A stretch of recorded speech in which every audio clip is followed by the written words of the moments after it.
Good afternoon, everyone. I'm Storm Team Chief Meteorologist Steve Weagle, tracking Hurricane Irma, powerful storm moving across and actually now away from the U.S. Virgin Islands. There's Puerto Rico there. An immense storm, second strongest storm in hurricane history in the Atlantic, ties with a couple of others, and it is now approaching 1,000 miles away from South Florida, which usually wouldn't be much of a concern, but there have been consistent forecast tracks, model tracks for the last week, expecting a threat to South Florida as we head into the weekend. Here's a look at the storm this afternoon. Now, it's not quite as symmetrical as it was yesterday. It's undergoing a little bit of shear here. The western side of this is eroded a little bit. There's probably some interaction going on with landmass around Puerto Rico. Puerto Rico has some pretty high mountains too. Next up is Haiti and the Dominican Republic. There will be some interaction with land there, but still, obviously still a powerful, very dangerous storm as it moves now just north of the Virgin Islands. And the forecast track, well, here are the latest coordinates. The winds at still 185. That's really unbelievable considering that we've gone now at least 24 hours with a storm at 185 miles an hour. And the forecast track is west-northwest at 15, so it takes it just north of Haiti and the Dominican Republic, but I believe close enough that there will be at least some weakening with the interaction here with the mountains of Hispaniola. And then we have a track that is on the north coast of Cuba. This is Saturday, 8 a.m., 155 mile an hour winds.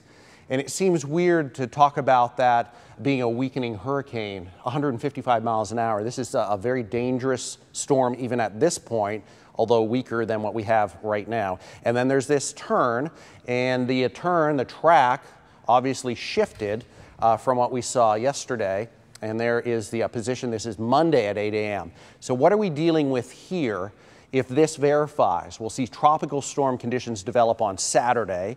We'll see potential hurricane conditions on Sunday and likely into at least midday Monday before things start to improve, because there's the Monday morning position, there's the Sunday morning position. So Sunday morning we're making a landfall here, you know, the lower key or the upper Keys around Key Largo and that area, and then tracking just inland. This is not a good track, at least down the middle here, because this is, you know, relatively speaking, right up 95 in the Turnpike with major metropolitan areas on the right side of the track, some of the strongest winds.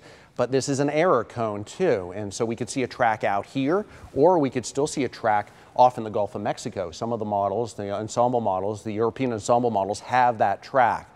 So these tracks are going to change. We talked about this even 3 and 4 days ago, how we had tracks in toward Key West, and I said, this is not set in stone, and obviously it's not. Things will shift back and forth.